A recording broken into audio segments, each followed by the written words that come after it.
اللہ سبحانہ تعالیٰ بندے کی دعا ہر وقت قبول کرتا ہے، لیکن اگر کوئی تکلیف یا بیماری ہو یا جادو کی شکایت ہو تو اس کے لیے باقاعدہ طریقے پر بیٹھ کر اپنے رب کو پکارنا، قبولیت کے اوقات میں رب کو پکارنا بہت ضروری ہے،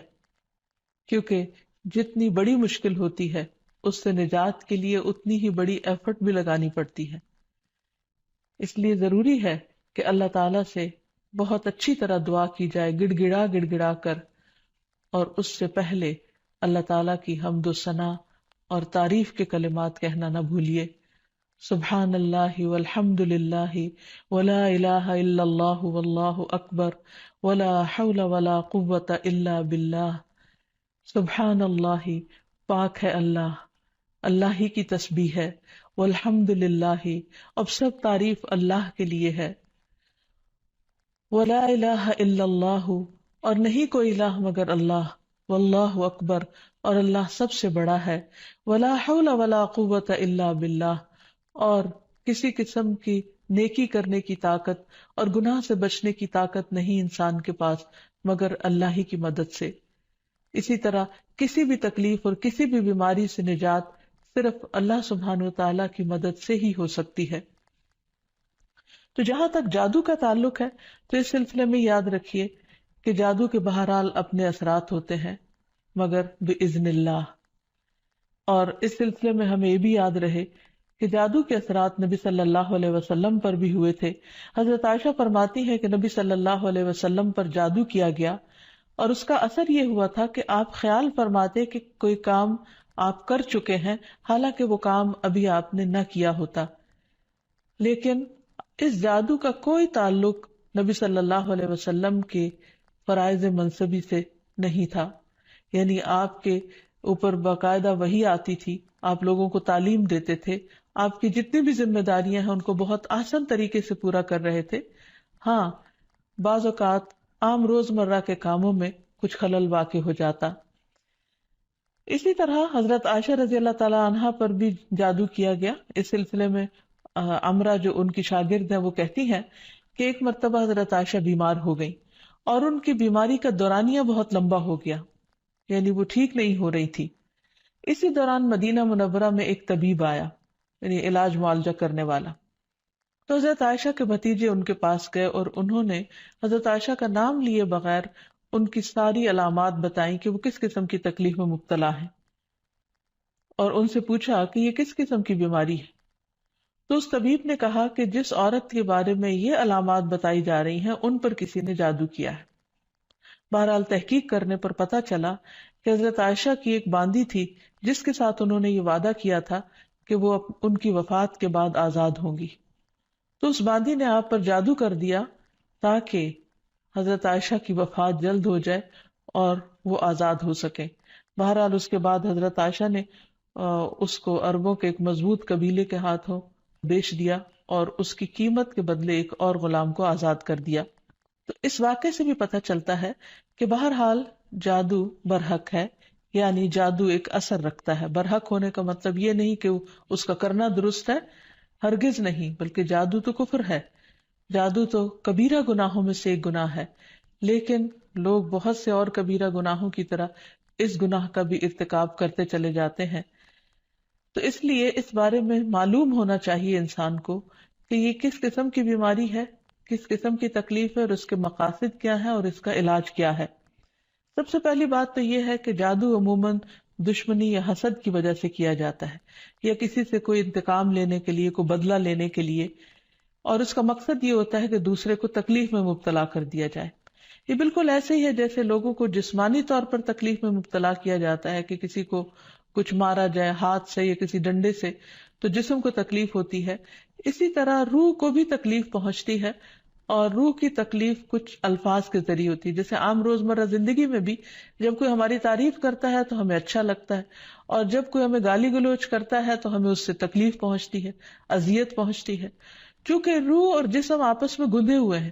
اس لیے اگر جسم کو کوئی تکلیف پہنچتی ہے تو وہ اس کا اثر روح تک جاتا ہے۔ اسی طرح اگر روح پر کوئی چیز اثر انداز ہوتی ہے، کوئی کلام یا کچھ ایسے عملیات، تو اس کا اثر جسم تک بھی جاتا ہے، اور اس طرح انسان جادو کے اثر سے نہ صرف یہ کہ روحانی طور پر بلکہ بعض اوقات جسمانی طور پر بھی بیمار ہو سکتا ہے، اور اس میں بہت سے مذموم مقاصد ہوتے ہیں. بعض اوقات والدین اور اولاد میں یا شوہر بیوی میں یا دوستوں میں لڑائی جھگڑا اور ناچاکی پیدا کی جاتی ہے، اور باہم پیار محبت کے رشتوں کے اندر نفرت کے بیج بوئے جاتے ہیں. پھر یہ کہ جادو کی علامات کیا ہیں، کس کو کیسے پتا چلے کہ جادو ہوا ہے یا نہیں. تو اس میں یہ ہے کہ انسان کی ان یوزول سی کنڈیشن ہو جاتی ہے، یعنی انسان اسی روٹین میں زندگی بسر کر رہا ہے، وہی صبح اٹھنا، کھانا پینا، روزمرہ کے معمولات، لیکن کسی چیز میں دل نہیں لگتا، طبیعت بیزار ہونے لگتی ہے. اور یہ نہیں کہ یہ ایک دن کے لیے 2 دن کے لیے، کیونکہ ایسا تو ہر ایک کے ساتھ ہو ہی جاتا ہے. ایک لمبے عرصے کے لیے کیفیات تبدیل ہونے لگتی ہیں، سستی یا گھبراہٹ طاری ہو جاتی ہے، ذہنی انتشار یعنی کسی چیز پر کنسنٹریشن کا نہ رہنا، حد سے زیادہ چڑچڑا پن، بعض اوقات عبادات میں بالکل دل نہ لگنا، اور بغیر کسی ظاہری بیماری کے یا بغیر کسی ظاہری جسمانی بیماری کے انسان کے اندر بیماری کی کیفیت محسوس ہوتے رہنا. بعض اوقات ڈراؤنے خواب آتے ہیں، کبھی خون کے چھینٹے اور کچھ غیر معمولی قسم کی چیزیں گھروں میں دیکھی جاتی ہیں. بعض اوقات خاوند بیوی ایک دوسرے سے نفرت کرنے لگتے ہیں، ان میں جدائی تک ہو جاتی ہے. لیکن اس کا یہ مطلب نہیں کہ ان علامات میں سے کوئی ایک علامت کسی وقت انسان کے اندر پائی جائے تو انسان فوراً شک کرے کہ مجھ پر جادو کر دیا گیا، کیونکہ آج کل یہ وبا بھی بہت عام ہو چکی ہے کہ ہر دوسرا شخص اس وہم میں گرفتار ہے کہ اس پر کسی نے کچھ کر دیا ہے. یہ ضروری نہیں ہوتا کہ ہر وقت ایسی علامات کسی کے کچھ کیے سے ہی ہوں، کہ ویسے بھی انسان ہے، کبھی تھک جاتا ہے، کبھی غذا میں کوئی تبدیلی ہو جاتی ہے، کبھی ویسے بھی انسان کا دل اللہ کے ہاتھ میں ہے، جس طرف چاہے اس کو پھیر دے. تو انسان کی طبیعت میں ایک ملال سا اور ایک سستی، ایک بے چینی سی پائی جاتی ہے. تو ان سب چیزوں کا تعلق ضروری نہیں کہ جادو سے ہی ہو، لیکن اگر جادو ہو تو یہ علامات انسان میں دکھائی دیتی ہیں. اب اگر کسی کے اندر ایسی چیزیں ہیں اور علاج کے باوجود، جسمانی علاج کے باوجود شفا نہیں ہو رہی، تو اس کے لیے ضروری ہے کہ انسان پھر روحانی علاج بھی کرے. روحانی علاج کے لیے ضروری نہیں کہ کسی بابے کے پاس یا کسی مذہبی بزرگ کے پاس ہی انسان جائے. انسان خود بھی اللہ سبحانہ تعالیٰ کا کلام پڑھ سکتا ہے اور پورے یقین اور ایمان کے ساتھ، اور اس سے انسان کو شفا ہو سکتی ہے، کیونکہ کسی انسان کے ہاتھ میں کوئی طاقت نہیں، اصل طاقت اللہ کے کلام میں ہے، جس کو پورے یقین اور ایمان کے ساتھ پڑھنا چاہیے. بہرحال اس سے پہلے کہ انسان کسی ایسے جادو کا شکار ہو، کچھ حفاظتی تدابیر بتائی گئی ہیں. جیسے جسمانی بیماریوں سے بچنے کے لیے حفاظتی تدابیر بتائی جاتی ہیں، ایسے ہی روحانی بیماریوں سے بچنے کے لیے بھی حفاظتی تدابیر ہیں. اس میں سب سے پہلے تو یہ کہ انسان پاک صاف رہے، طہارت اور وضو کا اہتمام کرے، عبادات کی پابندی کرے، کیونکہ شیاطین ایسے شخص پر اثر انداز نہیں ہو سکتے کہ جو اللہ سبحانہ تعالیٰ کے ساتھ مضبوط تعلق رکھتے ہیں. عبداللہ بیان کرتے ہیں کہ نبی صلی اللہ علیہ وسلم کے سامنے ایک شخص کا ذکر کیا گیا کہ وہ صبح تک پڑا سوتا رہا اور نماز کے لیے بھی نہیں اٹھا. تو آپ نے فرمایا شیطان نے اس کے کان میں پیشاب کر دیا، یعنی اپنی نجاست بھر دی. تو اس سے یہ پتہ چلتا ہے کہ ایسے لوگوں پر جو فرائض سے غفلت برتتے ہیں وہ زیادہ ایسی بیماریوں کا شکار ہوتے ہیں. اسی طرح عبادات کی پابندی بہت ضروری ہے، کیونکہ جب انسان اللہ تعالیٰ کے آگے جھکتا ہے، اللہ تعالیٰ کے ساتھ اس کا تعلق مضبوط ہوتا ہے، تو نہ تو وہ توہمات کا شکار ہوتا ہے اور نہ ہی وہ جادو اور مختلف چیزوں کا شکار ہوتا ہے، یعنی شیطانی اثرات اس پر کم سے کم ہوتے ہیں. اسی لیے نبی صلی اللہ علیہ وسلم کے سامنے جب ذکر کیا گیا کہ ایک شخص صبح تک پڑا سوتا رہا اور نماز کے لیے بھی نہیں اٹھا، تو اس پر آپ نے فرمایا کہ شیطان نے اس کے کان میں پیشاب کر دیا ہے، یعنی اپنی نجاست اس میں ڈال دی ہے. تو جو شخص شیطانی نجاست کے اثر میں ہو، پھر وہ سب سے بڑی بیماری اس کو لاحق ہو جاتی ہے، چاہے اس کو جادو کہیں یا کچھ اور. لیکن حقیقت یہ ہے کہ انسان جب اللہ کا اطاعت گزار بنتا ہے، رب کا فرما بردار بنتا ہے، تو شیطان اس کو اپنے کنٹرول میں نہیں لے سکتا، کیونکہ اللہ تعالیٰ فرماتے ہیں ان عبادی لیس لک علیہم سلطان، میرے بندے تیرا ان پر کوئی زور نہیں چلتا، کوئی زور نہیں چل سکے گا. ایک اور جگہ پر فرمایا الا عبادک المخلصین، مگر تیرے چنے ہوئے بندے. تو ہمیں ایسے بندوں میں شامل ہو جانا چاہیے جو اللہ کے محبوب ہیں، اللہ کے چنے ہوئے ہیں، اور اس کے لیے اللہ تعالیٰ نے جو ہمیں احکامات دیے ہیں، جو طریقے سکھائے ہیں، ان کے مطابق زندگی بسر کی جائے۔ پھر اسی طرح یہ ہے کہ کثرت سے اللہ تعالیٰ کا ذکر کیا جائے، خصوصاً استغفار، کیونکہ بہت سی تکلیفیں انسان کے اپنے ہی گناہوں کی وجہ سے آتی ہیں۔ جیسے آتا ہے ما اصابکم من مصیبت فبما کسبت ایدیکم، جو بھی مصیبت تم کو پہنچی وہ تمہارے اپنے ہاتھوں کی کمائی کی وجہ سے تھی۔ پھر اسی طرح اپنے گھروں کو تصاویر اور مجسموں سے پاک کرنا چاہیے، کیونکہ رسول اللہ صلی اللہ علیہ وسلم نے فرمایا فرشتے اس گھر میں داخل نہیں ہوتے جہاں کتا اور تصویر ہوتا ہے۔ پھر حفاظتی تدابیر میں سے یہ بھی ہے کہ انسان اپنے کھانے پینے کی عادات کو درست کرے، اور اس میں خصوصاً نبی صلی اللہ علیہ وسلم نے صبح کے وقت اجوا کھجور کھانے کا حکم دیا۔ آپ نے فرمایا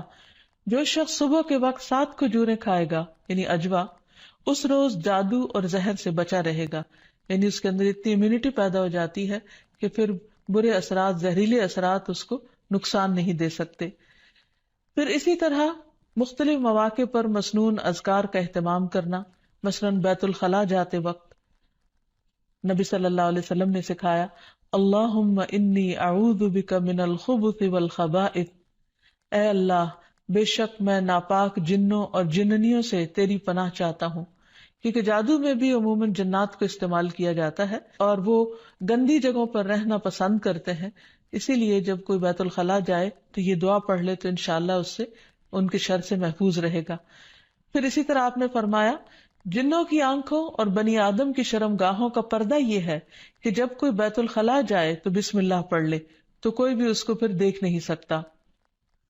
پھر اسی طرح شوہر بیوی کے خاص تعلق میں بھی دعا سکھائی گئی، بسم اللہ اللہم جنبنا الشیطان وجنب الشیطان ما رزقتنا، اللہ کے نام کے ساتھ میں شروع کرتا ہوں، اے اللہ ہمیں شیطان سے بچا اور شیطان کو اس چیز سے دور رکھ جو اس کے نتیجے میں تو ہمیں عطا فرمائے۔ تو آپ نے فرمایا کہ اگر اس کے بعد میاں بیوی کو کوئی اولاد ملے گی تو شیطان اسے نقصان نہیں پہنچا سکتا۔ اسی طرح تحلیل پڑھنا، لا الہ الا اللہ وحدہ لا شریک لہ لہ الملک ولہ الحمد وہو علی کل شیء قدیر، کہ اللہ کے سوا کوئی معبود نہیں، تنہا ہے، اس کا کوئی شریک نہیں، اسی کے لیے بادشاہی ہے اور اسی کے لیے تعریفیں ہیں، اور وہ ہر چیز پر قدرت رکھنے والا ہے۔ دن میں جو شخص 100 دفعہ اس کو پڑھے گا اس کے لیے 10 غلاموں کو آزاد کرنے کا ثواب ہے، 100 نیکیاں لکھی جائیں گی، 100 برائیاں مٹائی جائیں گی، اور خصوصاً اس دن وہ شام تک شیطان کے شر سے محفوظ رہے گا، اور کوئی شخص اس دن اس سے بہتر عمل کرنے والا نہیں سمجھا جائے گا سوائے اس کے جو اس سے زیادہ اس کو پڑھے۔ پھر اسی طرح انسان ہر معاملے میں جہاں بھی انسان کو مشکل ہو اللہ تعالیٰ کی پناہ میں اپنے آپ کو دے۔ تو خلاصہ کلام یہ ہے کہ انسان اپنے آپ کو مختلف طرح کے توہمات سے بھی بچائے اور ہر چھوٹی بڑی بات کو جادو قرار نہ دے، یا کسی کام کو کرنے کا ارادہ نہ ہو تو یہ سوچے کہ مجھ پر جادو کر دیا گیا ہے اس لیے میں اس کام کو نہیں کر سکتا، تو یہ دراصل شیطانی وسوسے ہوتے ہیں، اس لیے ان سے بچنا بھی ضروری ہے۔ بہرحال اگر ایسے وسوسے ہوں یا حقیقت میں کوئی بیماری ہو تو اس کا علاج بھی بتایا گیا ہے، کیونکہ کوئی بیماری ایسی نہیں کہ جو قابل علاج نہ ہو۔ رسول اللہ صلی اللہ علیہ وسلم نے فرمایا ہر بیماری کے لیے دوا ہے، جب کسی مریض کو صحیح طریقے پر بیماری کی دوا پہنچتی ہے تو وہ اللہ تعالیٰ کے حکم سے درست ہو جاتا ہے۔ اسی طرح جادو بھی ایک بیماری ہے اور اس بیماری کا علاج بھی قرآن و سنت میں موجود ہے۔ اس کے لیے سب سے پہلے تو یہ پتہ لگانے کی ضرورت ہے کہ کیا واقعی جادو ہے بھی یا نہیں، اور اس میں ہم دیکھتے ہیں کہ نبی صلی اللہ علیہ وسلم کو خواب کے ذریعے دکھایا گیا تھا کہ ان پر جو جادو کیا گیا ہے وہ کہاں پر دبایا گیا ہے،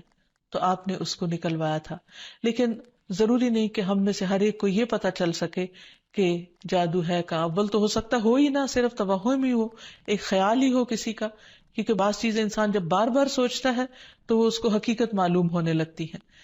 لیکن اگر انسان کو کوئی ایسا خواب آ جائے تو ٹھیک ہے، اور اگر نہیں بھی آتا تو انسان اللہ سبحانہ و تعالیٰ کا ذکر کرتا رہے اور اس کے ذریعے علاج کرے۔ اس میں خاص طور پر شرعی دم جسے رقیہ شرعیہ کہا جاتا ہے، آج کل مختلف قراء کی آواز میں قرآن مجید کی سلیکٹڈ آیات ریکارڈ کر دی گئی ہیں،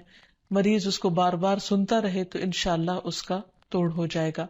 پھر اسی طرح اللہ تعالیٰ کی کتاب سے علاج، کیونکہ قرآن مجید میں آتا ہے وَنُنَزِّلُ مِنَ الْقُرْآنِ مَا هُوَ شِفَاءٌ وَرَحْمَةٌ لِّلْمُؤْمِنِينَ، اور ہم قرآن کے ذریعے سے وہ چیز نازل کرتے ہیں جو مومنوں کے لیے شفا اور رحمت ہے۔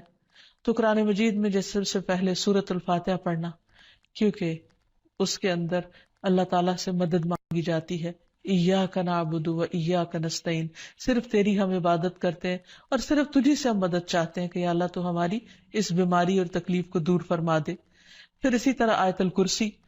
کیونکہ جب انسان آیت الکرسی پڑھتا ہے تو اللہ سبحانہ وتعالیٰ کی طرف سے اس کے لیے ایک خاص محافظ مقرر کر دیا جاتا ہے، اور اگر رات کو انسان پڑھ کر سوتا ہے تو صبح تک وہ فرشتہ انسان کی حفاظت کرتا ہے۔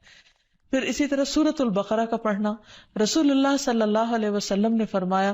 سورۃ البقرہ پڑھا کرو، کیونکہ اس کا پڑھنا باعث برکت ہے، اسے چھوڑنا باعث حسرت ہے، اور اس کے پڑھنے والے پر جادوگر قدرت نہیں پا سکتے۔ یعنی جو شخص قرآن پڑھتا ہے، خصوصاً سورۃ البقرہ پڑھتا رہتا ہے، تو کسی کا جادو اس شخص پر اثر نہیں کرتا۔ پھر اسی طرح معوذات پڑھنا، رسول اللہ صلی اللہ علیہ وسلم نے فرمایا صبح اور شام 3 بار معوذات کہہ لو تو یہ تمہاری ہر چیز سے کفایت کریں گی، یعنی سورۃ الاخلاص، قل اعوذ برب الفلق اور قل اعوذ برب الناس۔ اس کے علاوہ بھی مریض قرآن مجید کی تلاوت کثرت کے ساتھ کرتا رہے، اور پھر اگر ہو سکے تو بیری کے پتوں کو پانی میں ملا کر اس پانی سے غسل کر لے، اس کو بھی ایک مؤثر علاج کے طور پر بتایا گیا ہے۔ لیکن اس کے ساتھ ساتھ انسان غیر شرعی طریقوں سے مکمل طور پر پرہیز کرے، کیونکہ اس سے انسان کے ایمان اور عقیدے میں خلل واقع ہو جاتا ہے۔ رسول اللہ صلی اللہ علیہ وسلم نے فرمایا جس نے حرام چیز کے ساتھ علاج کیا، اللہ تعالیٰ اس کے لیے اس میں شفا نہیں بنائے گا، یعنی اس کو پھر فائدہ نہیں ہوگا۔ پھر اسی طرح جادو کا علاج جادو سے نہیں کرنا چاہیے، یعنی اگر انسان کو کبھی ایسا وہم ہو تو جادوگروں کے پاس نہ جائے، یا ایسے طریقے اختیار نہ کرے کہ جس سے جو ہمارے دین میں نہیں یا ہماری شریعت کے خلاف جاتے ہیں۔ رسول اللہ صلی اللہ علیہ وسلم نے فرمایا جو جادو کرے یا جادو کروائے یا جو کسی کاہن کے پاس آئے اور اس کی بات کی تصدیق کرے تو اس نے اس چیز کا انکار کیا جو محمد صلی اللہ علیہ وسلم پر نازل ہوئی۔ اسی لیے غیر شرعی جھاڑ پھونک سے مکمل اجتناب کرنا چاہیے۔ نبی صلی اللہ علیہ وسلم سے نشرہ کے بارے میں دریافت کیا گیا تو آپ نے فرمایا یہ شیطانی عمل ہے۔ اور نشرہ کیا ہوتا ہے؟ جن یا جادو اتارنے کے لیے شرکیہ یا جاہلانہ منتر پڑھنا اور یا پڑھوانا۔ تو ایسے الفاظ جس کا بعض اوقات معنی معلوم نہیں ہوتا اور یہ بھی نہیں پتا ہوتا کہ اللہ تعالیٰ کو پکارا جا رہا ہے یا کسی جن یا کسی اور شیطان کو پکارا جا رہا ہے اور اس سے مدد لی جا رہی ہے، تو اس لیے کسی بھی ایسے کلام کو پڑھنا یا کسی سے پڑھوانا درست نہیں۔ پھر اسی طرح کاہنوں اور نجومیوں کے پاس جانے سے منع کیا گیا۔ نبی صلی اللہ علیہ وسلم نے فرمایا جس نے کسی نجومی کے پاس جا کر اس سے کسی چیز کے بارے میں سوال کیا تو اس کی 40 رات کی نمازیں قبول نہیں ہوگی، یعنی اس نے اپنے دین کی بربادی کر لی۔ تو اس لیے کسی کے پاس جانے کی بجائے خود انسان زیادہ سے زیادہ قرآن مجید پڑھے، اور اگر وہ پڑھا ہوا نہیں تو آج ہر طرف بہت سی کیسٹس اور سی ڈیز اور ایسی چیزیں ملتی ہیں کہ جس سے انسان قرآن مجید کی تلاوت مسلسل سن سکتا ہے۔ ہو سکے تو مکمل قرآن مجید ایک ہفتے میں سن کر اپنے بیماری کا علاج کیا جائے۔ پھر اسی طرح یہ ہے کہ باقی دعائیں بھی جو جادو کے توڑ کی بتائی گئی ہیں ان کو پڑھتے رہنا انسان کو فائدہ دیتا ہے، جس میں خاص طور پر اور آخر میں یہ 2 خاص دعائیں جو نبی صلی اللہ علیہ وسلم نے جنات اور جادو کے شر سے بچنے کے لیے سکھائی ہیں، ان کو بار بار پڑھتا رہے، صبح و شام پڑھتا رہے حتیٰ کہ افاقہ ہو جائے۔ پہلی دعا ہے اعوذ بکلمات اللہ التامات التی لا یجاوزہن بر ولا فاجر من شر ما خلق وذرأ وبرأ ومن شر ما ينزل من السماء ومن شر ما يعرج فيها ومن شر ما ذرأ في الأرض ومن شر ما يخرج منها ومن شر فتن الليل والنهار ومن شر كل طارق إلا طارقا يطرق بخير يا رحمن۔ میں اللہ کے کامل کلمات کے ساتھ پناہ چاہتا ہوں جن سے آگے نہ تو کوئی نیک اور نہ ہی کوئی برا شخص بڑھ سکتا ہے، ہر اس چیز کے شر سے جس کو اس نے بنایا، پیدا کیا اور پھیلایا، اور ہر اس چیز کے شر سے جو آسمان سے اترتی ہے، اور ہر اس چیز کے شر سے جو اس میں چڑھتی ہے، اور ہر اس چیز کے شر سے جسے اس نے زمین میں پیدا کیا، اور اس چیز کے شر سے جو اس سے نکلتا ہے، اور رات اور دن کے فتنوں کے شر سے، اور رات کو آنے والے کے شر سے، سوائے اس کے جو خیر کے ساتھ آئے، اے رحم فرمانے والے۔ تو یہ دعا اور ایک اور دعا جو شدید جنات کے حملے سے بچانے والی دعا ہے، جس کے بارے میں کعب الاحبار کہتے ہیں کہ اگر میں یہ چند کلمات نہ پڑھتا تو یہود مجھے گدھا بنا دیتے۔ لوگوں نے پوچھا وہ کلمات کیا ہیں؟ تو کعب نے کہا اعوذ بوجہ اللہ العظیم الذی لیس شیء اعظم منہ وبکلمات اللہ التامات التی لا یجاوزہن بر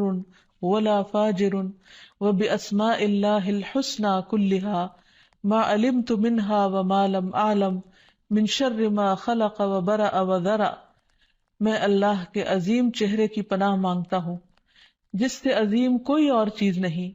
اور اس کے مکمل کلمات کے ساتھ پناہ چاہتا ہوں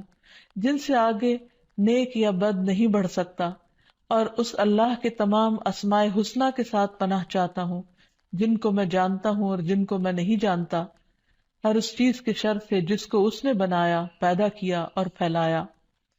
پھر یہ بھی یاد رہے کہ شیطان انسان پر مختلف طریقے سے حملے کرتا ہے، مثلاً اللہ تعالیٰ کے بارے میں شک پیدا کرنا۔ رسول اللہ صلی اللہ علیہ وسلم نے فرمایا تم میں سے کسی کے پاس شیطان آتا ہے اور تمہارے دل میں پہلے تو یہ سوال پیدا کرتا ہے کہ فلاں چیز کس نے پیدا کی، فلاں چیز کس نے پیدا کی، یہاں تک کہ آخر میں اس بات تک پہنچا دیتا ہے، کہتا ہے کہ خود تمہارے رب کو کس نے پیدا کیا۔ جب کسی شخص کو ایسا وسوسہ ڈالے تو اللہ سے پناہ مانگنی چاہیے اور اس شیطانی خیال کو چھوڑ دینا چاہیے۔ پھر اسی طرح شیطان انسان کو اللہ تعالیٰ کی اطاعت سے روکتا ہے۔ اس نے پہلے ہی دن یہ کہا تھا قال فبما اغویتنی لاقعدن لهم صراطک المستقیم، کہ ابلیس نے کہا کہ تو نے مجھے گمراہی میں مبتلا کیا، نعوذ باللہ، وہ اللہ تعالیٰ کو بلیم کر رہا ہے، تو اب میں بھی تیری سیدھی راہ پر گھات لگا کر بیٹھوں گا۔ پھر انسانوں کے آگے سے، پیچھے سے، دائیں سے، بائیں سے، غرض ہر طرف سے ان کو گھیروں گا، اور تو ان میں سے اکثریت کو شکر گزار نہ پائے گا۔ اور ایک حقیقت ہے کہ بہت کم لوگ ایسے ہیں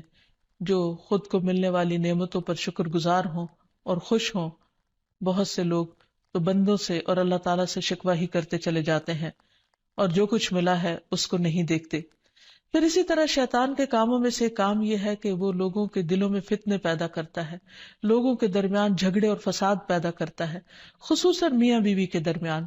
اس سلسلے میں حدیث میں آتا ہے کہ شیطان کے لشکر جب لوگوں میں فتنہ ڈالنے جاتے ہیں تو ان میں سے ایک آتا ہے اور کہتا ہے کہ میں نے اس طرح کیا اور اس طرح کیا، تو شیطان کہتا ہے کہ تو نے کوئی بڑا کام نہیں کیا، یعنی اگر عام لوگوں میں جھگڑے فساد کرواتا ہے تو اس کو وہ کوئی کام نہیں گردانتا۔ پھر ان میں سے ایک اور آتا ہے اور کہتا ہے کہ میں نے فلاں آدمی کو اس وقت تک نہیں چھوڑا جب تک اس کے اور اس کے بیوی کے درمیان جدائی نہیں ڈال دی، یعنی لڑائی نہیں کروا دی۔ شیطان اسے اپنے قریب کر کے کہتا ہے کہ ہاں تو نے اچھا کیا، اور پھر اسے وہ اپنے ساتھ چمٹا لیتا ہے۔ اور ایک اور روایت میں آتا ہے کہ پھر وہ اس کے سر پر ایک تاج رکھ دیتا ہے کہ تم نے سب سے بڑا کام کیا، کیونکہ حقیقت یہ ہے کہ اگر شوہر بیوی کے درمیان اختلافات ہوں گے، لڑائی جھگڑے ہوں گے، تو گھر کی چولہے ڈھیلی ہو جائے گی، اور جب گھر کے اندر سکون نہیں رہے گا تو پھر اس سے بہت ساری بے پناہ خرابیاں پھوٹیں گی۔ اس لیے شوہر بیوی کے درمیان باہم محبت کا ہونا ایک بہت بڑی نعمت ہے۔ شقیق کہتے ہیں کہ ایک شخص جس کا نام ابو جریر تھا، وہ ابن مسعود کے پاس آیا اور اس نے کہا میں نے ایک کنواری لڑکی سے شادی کی ہے، لیکن میں خوف زدہ ہوں کہ وہ مجھ سے نفرت کرے گی۔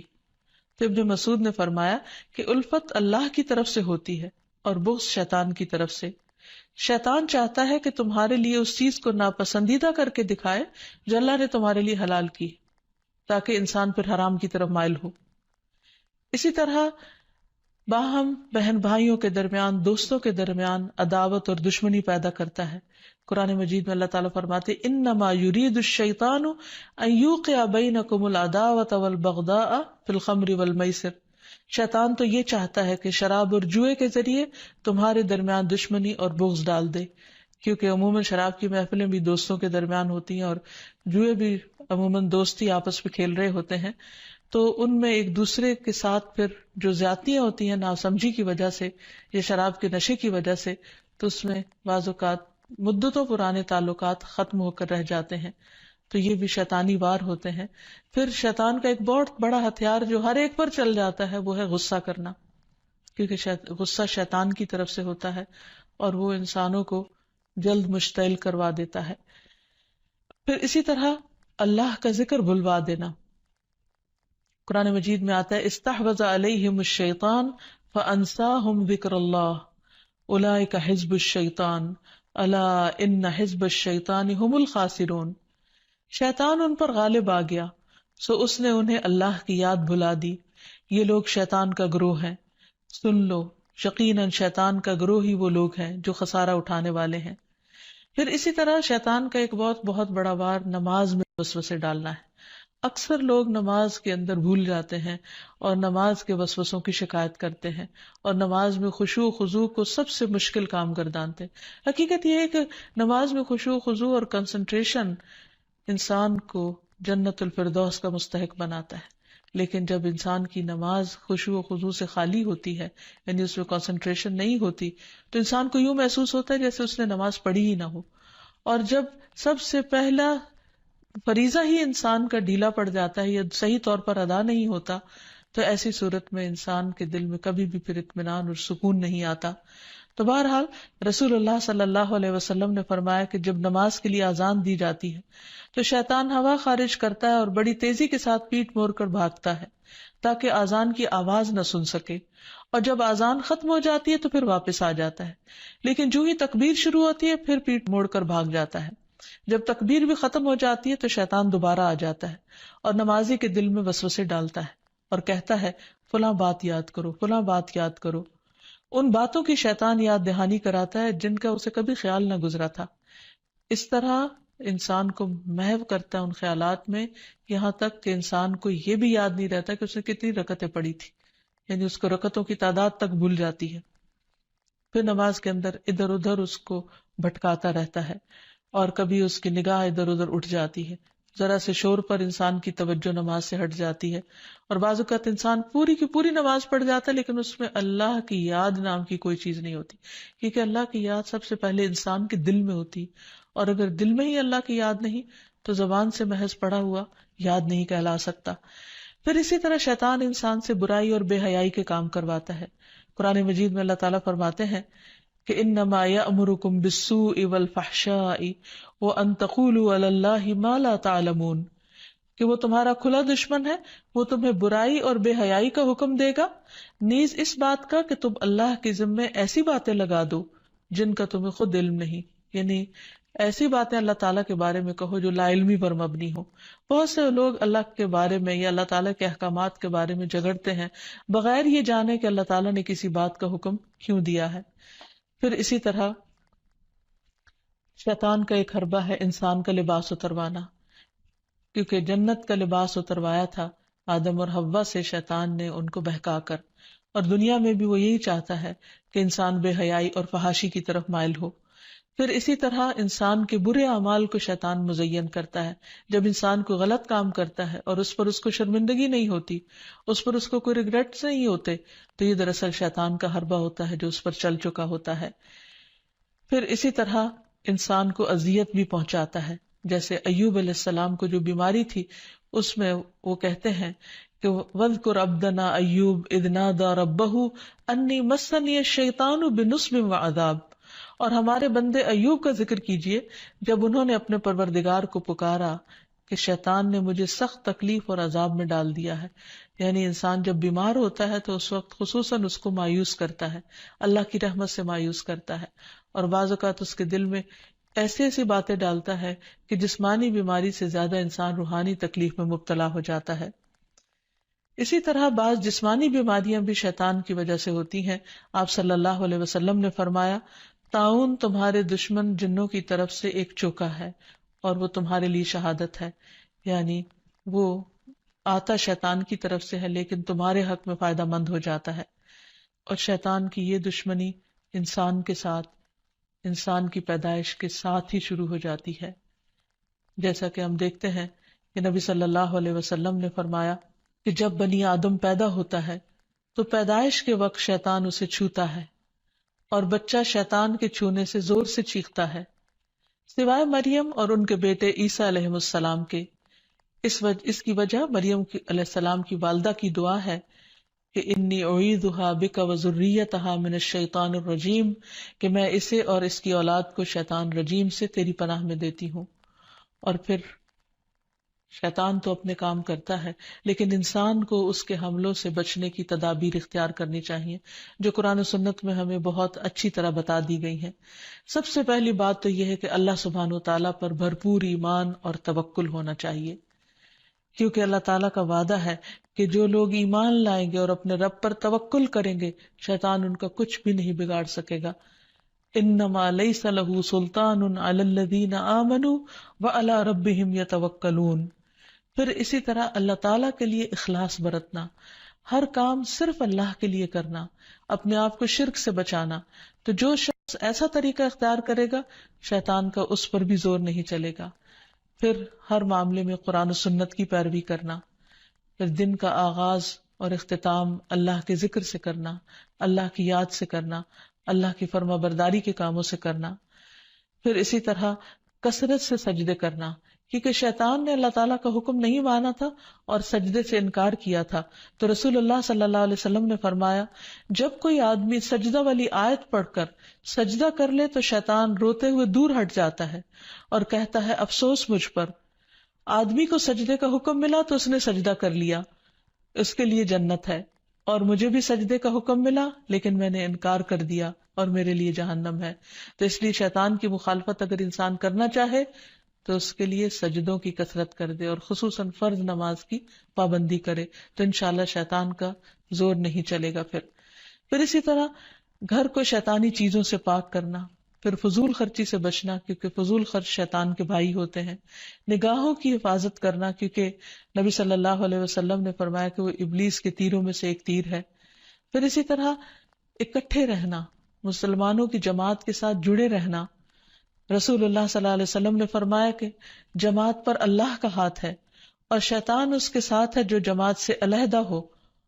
اور وہ اس کو پاؤں مار کر ہانکتا ہے، یعنی جو شخص اچھے لوگوں کے ساتھ ملتا جلتا نہیں، ان کی مجلس میں نہیں بیٹھتا، ایک دوسرے کو وتواصوا بالحق وتواصوا بالصبر نہیں کرتا، وہ پھر شیطان کے وسوسوں اور چالوں کا شکار ہو جاتا ہے۔ اور آخر میں دعائیں،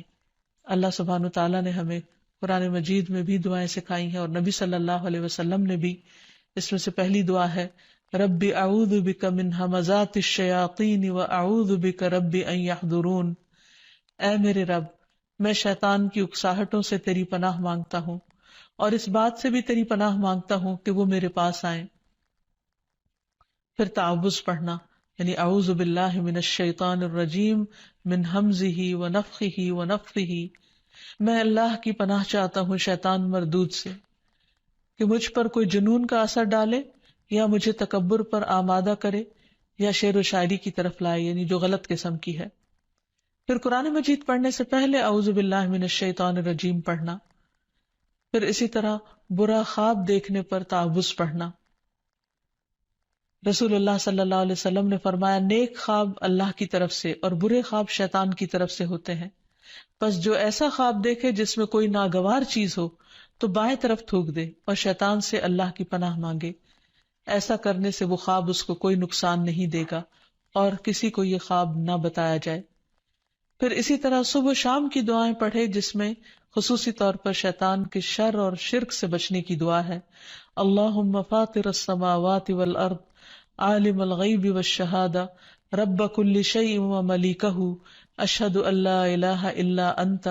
اعوذ بک من شر نفسی وشر الشیطان وشرکہ، اے اللہ آسمان اور زمین کے پیدا کرنے والے، پوشیدہ اور موجود ہر چیز کے جاننے والے، ہر چیز کے پالنہار اور اس کے مالک، میں گواہی دیتا ہوں کہ تیرے سوا کوئی معبود برحق نہیں۔ میں تیری ذات کے ذریعے اپنے نفس کے شر سے اور شیطان کے شر سے اور اس کے شرک سے پناہ مانگتا ہوں۔ آپ نے فرمایا جب صبح کرو اور جب شام کرو اور جب اپنے بستر پر آؤ تو اس دعا کو پڑھ لیا کرو۔ اسی طرح سب کام بسم اللہ پڑھ کر کرنا، کیونکہ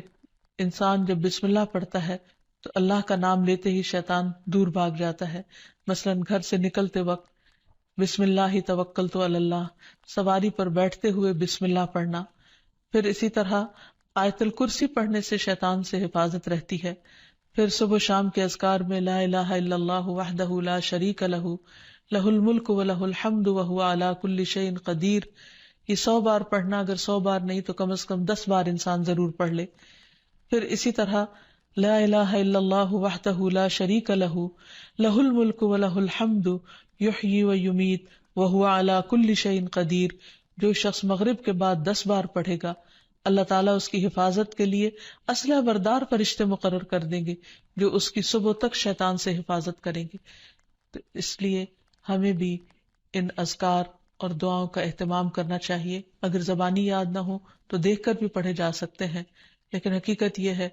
کہ اللہ کا ذکر ایک مضبوط قلعہ ہے جس میں انسان پناہ لیتا ہے ہر قسم کے شر سے بچنے کے لیے، خصوصاً شیطان کے شر سے. تو اللہ تعالیٰ ہم سب کو اس سے محفوظ رکھے. وآخر دعوانا ان الحمد للہ رب العالمین.